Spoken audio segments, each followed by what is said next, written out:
right triangles. So we actually created the law of sines yesterday. And the law of sines, we kind of like took a triangle that was not a right triangle and we split it up into two right triangles and found some equivalent pieces. Okay. Law of sines, the problems, if you look back at that worksheet, they're going to be problems where you know two angles and a side. Because if you know two angles, you really know all three angles. So they all work the same way. And then there was also the bad word case on that assignment, side-side angle. And remember, my side-side angles are always going to be one triangle options. Next year, you'll have to be aware of side-side angle and think about, is it no triangle, is it two triangles, is it one triangle?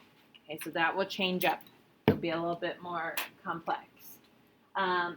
But then there's two other cases that I mentioned yesterday. Like, we have to know at least one side, but if we know all three sides, we can find the three angles. And if we know two sides with an included angle, that's similar to the ambiguous case, except for that the angle is in between the two sides. Okay. Now, sometimes it's helpful to kind of like get used to like which ones involve which law, but to be real honest, I usually try to use my law of sines. And remember, in Jonah's question, we were able to spot right away an angle and its side pair. But if you, when you like label a triangle or you're looking at like what angles you know and what sides you're given, if you can't find a pair, like angle B and side B or angle C and side C, then you can't use law of sines. You have to have one complete ratio with just numbers. Okay, so that's kind of a good way to know when you're going to switch over to law of cosines. Now I'm going to put the law of cosines on the next slide. Okay, and a little bit different than yesterday, I am not going to do the work to derive the law of cosines. It's a little bit more involved, but it's under the same idea. So you would still take a triangle, draw an altitude. Instead of, like, you will use cosines, obviously, because it's called the law of cosines. So you will find a cosine of an angle. But you also use the Pythagorean theorem. I will post to my website like a guided activity. So if you're really interested in the part where you derive the formula, like where does it come from, it'll walk you through the same steps that I did on the board for law of sines. So if you want to go and do that on your spare time, that's available for you online. But here is a triangle, of course, labeled the same way, right? A is across from angle A, etc. And then I'm going to give you two versions of the law of cosines. Okay. So one version starts with the cosine of angle A. And it says the cosine of angle A is equal to b squared plus c squared. That seems somewhat familiar to me. But it's minus a squared all over 2bc. Now, obviously, it's not just going to be straight up Pythagorean theorem because it's not a right triangle. So there's a lot more stuff that's going into this. But like I said, if you want to derive the formula for law of cosines, you are using cosine. So you'd make a cosine of some angle is adjacent over hypotenuse. And then you also use the Pythagorean theorems, okay, which is why we're seeing all the a squareds and the b squareds. This one is super helpful when you want to find an angle.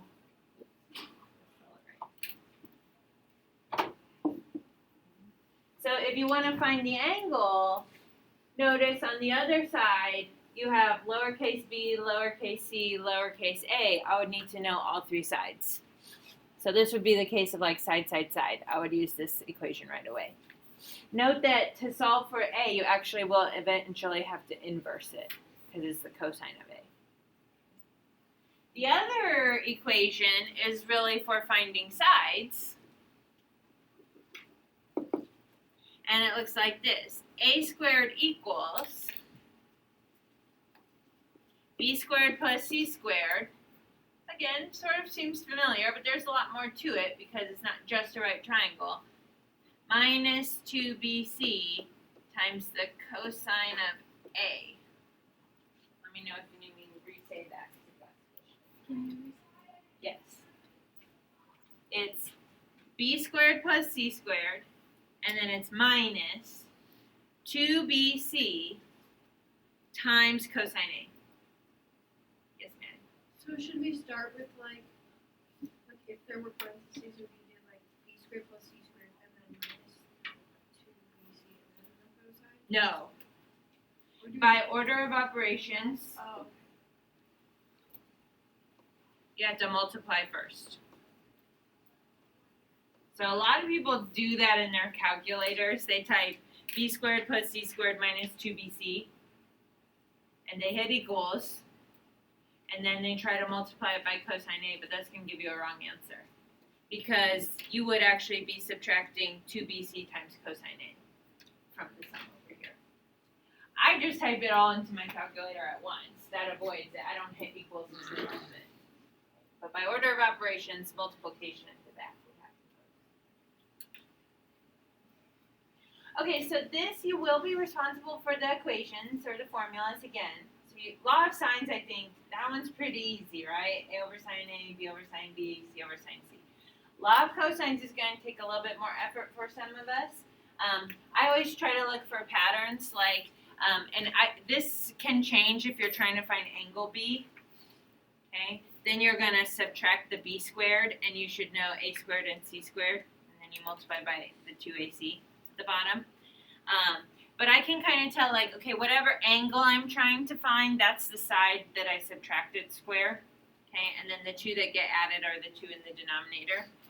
And then sort of same thing over here. Whatever side I'm solving for, that's going to be the cosine of the angle that I use, but then everything else is the two sides that I know.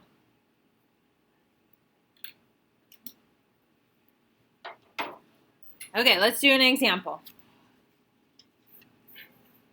This one is an example of side angle side. Notice it's not the ambiguous case because the angle is between the two sides.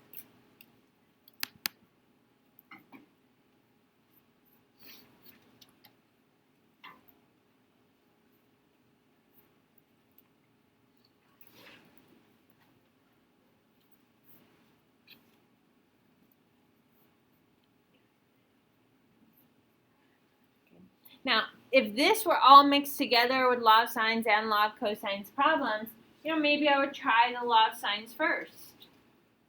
But the only angle I know is angle C, and I don't know side C. So I can't make a ratio that has all numbers. I don't know angle B, and I don't know angle A.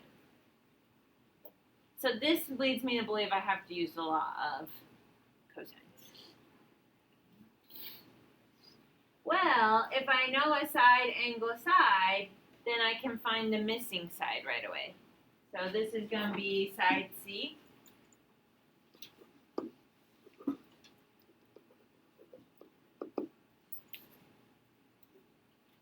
So, that formula I just gave you that said a squared equals?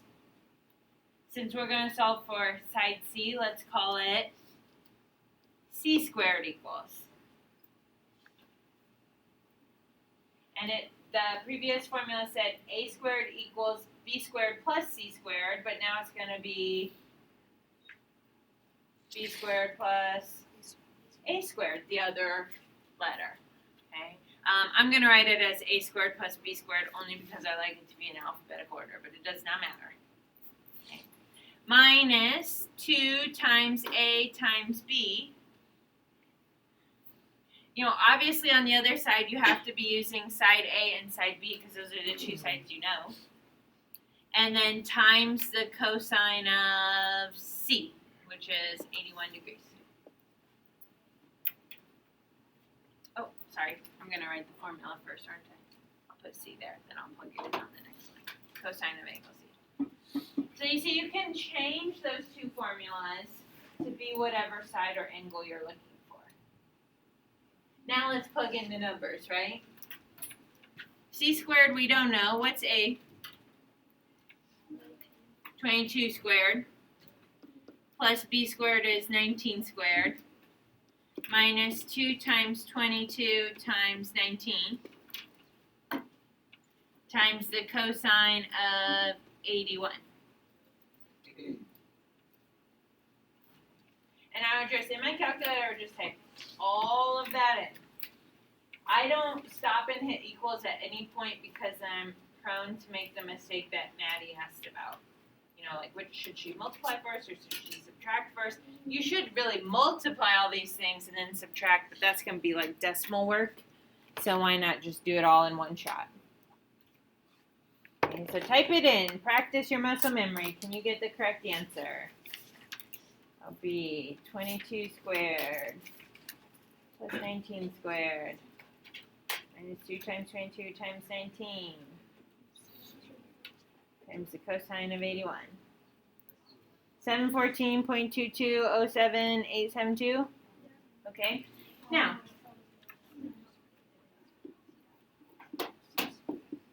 I'm just going to say 22 ... Okay, because I don't want to write out all the things.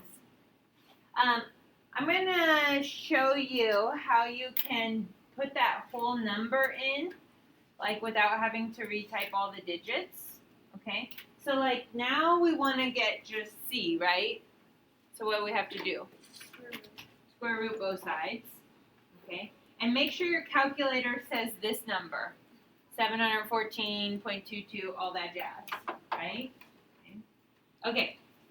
Then do second x squared, and that'll bring up your square root with the parenthesis, and then hit second negative.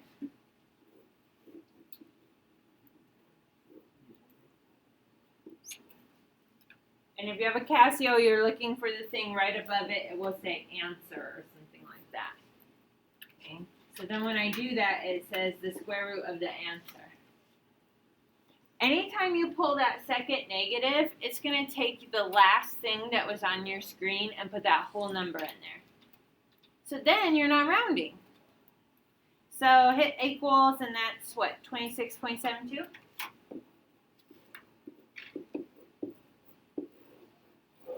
And we got side C. Anybody having trouble with their calculators? Let me know.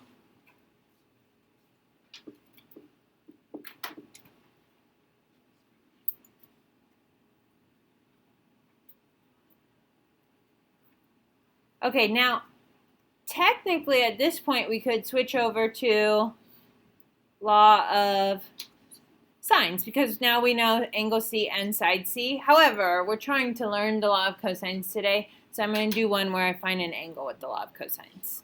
Okay, so do you want to solve for angle A or angle B? Angle A? Okay. So if we want to solve for angle A, look back at your previous notes for the formula, and we said that the cosine of A was equal to B squared plus C squared minus A squared all over 2BC. Okay. So that's going to be the cosine of A is equal to B squared, which is 19, plus C squared. We'll use our rounded answer in this one, 26.72 squared, minus A squared, which is 22 squared, all over 2 times 19 times 26.72.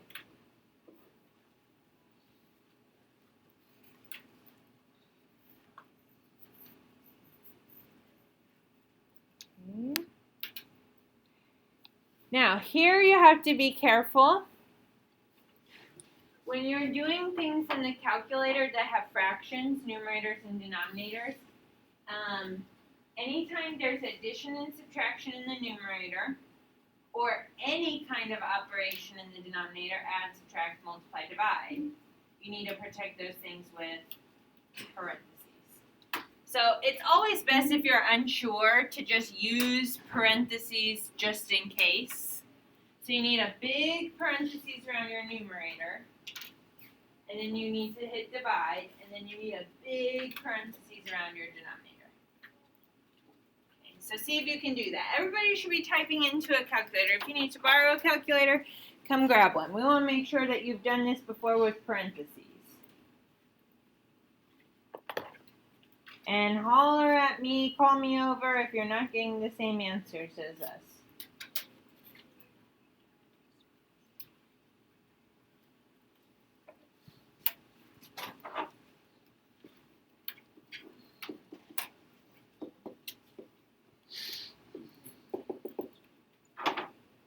The first 4 digits. Make sure you can get that 0.5820 number. If you're not getting it, let me know.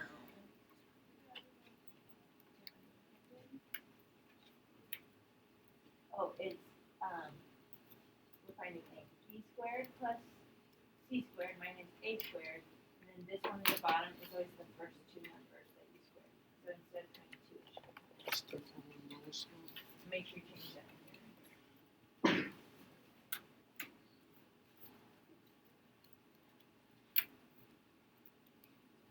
You can use for like the 19, you have the squared left. So why don't you start with a parenthesis for your numerator? The parenthesis right there. And then you can do the plus and then a 26.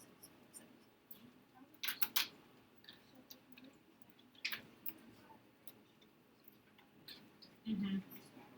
Yep.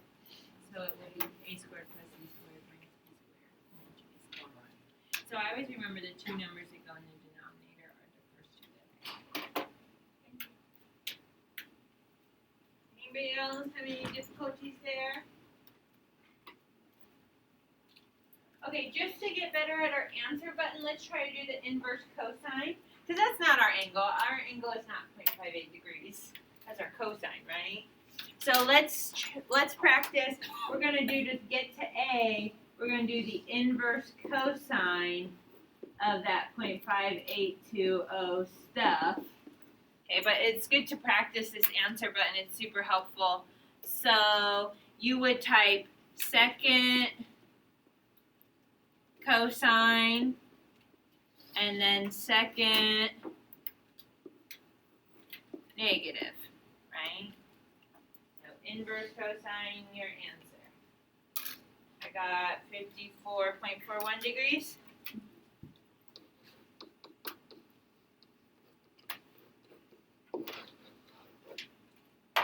Now, if we attempted like a law of sines at this point and redid it, so we did like side A over sine A and set it equal to our C's, we should get a very similar answer. We might be off by a 10th or a 100th, but we would be very close.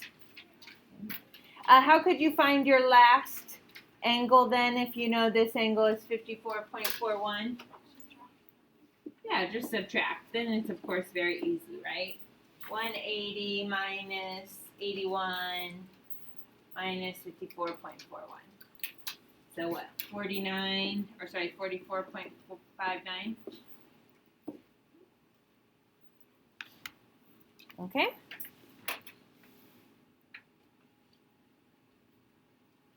Questions, concerns?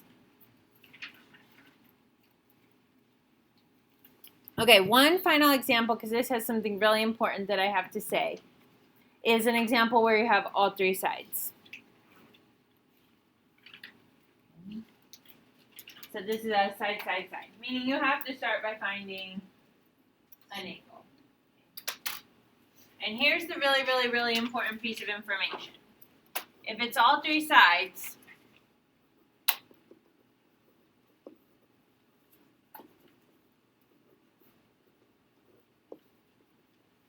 find the largest angle first. That has to do with the fact about, like, if you're in the law of cosines, which for side, side, side, you have to use cosine. When you do that in the calculator, if an angle is more than 90 degrees, it will give you the obtuse angle. If you're working in sines, you guys don't know yet about inverse functions in the calculator, but if you're working in the law of sines, it won't give you the obtuse angle. And so it's best to just, like, be safe, and anytime you have all 3 sides, find the biggest angle first in case it is obtuse. If you're going back to like that law of sines, you don't find the largest angle first, and then you do the law of sines, and you don't get an obtuse angle. What you would notice at the end is your longest side isn't opposite your largest angle. Your smallest side isn't opposite your smallest angle. It's all mixed up, and that's how you know like you had a problem. You didn't find the largest angle first, so you're missing the obtuse angle. So how will we know which angle is the biggest angle? It's across from the biggest side. So we have to solve for A. So I write out my formula. The cosine of A is equal to, I always remember like use the two sides that are next to it. So that would be like 8 squared and 10 squared. Subtract the side that's across from it, so 12 squared. And then all over 2 times, and it's always the first two numbers in your numerator, the two that got added together, just 8 and 10, not their squares. And then this is a fraction with operations in the numerator and operations in the denominator, so we should protect those with parentheses.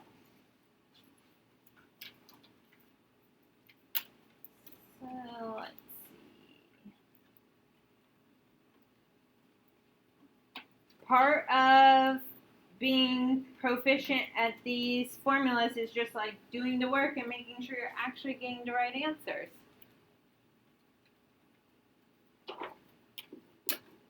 This one comes out to be what, 0.125 terminating? So we do the inverse cosine of that.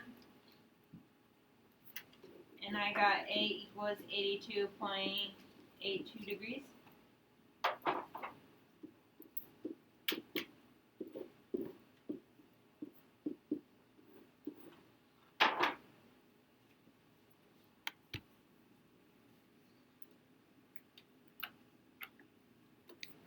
So the largest angle is 82.82, which is not obtuse.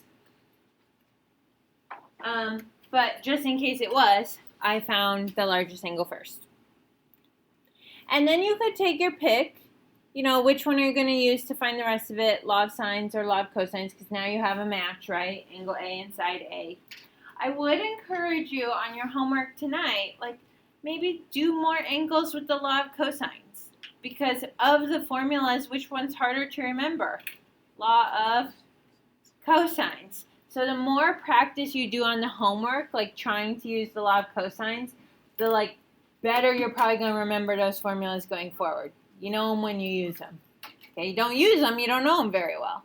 So I might then go through and find C and B with the law of cosines. Okay, but I won't take the time right now to do that. I'll give you time to work on your assignment. Okay, but you can go through and find the two missing angles. So your assignment for tonight is the back side of that worksheet. I am going to hand out your quizzes. And then I'll also come around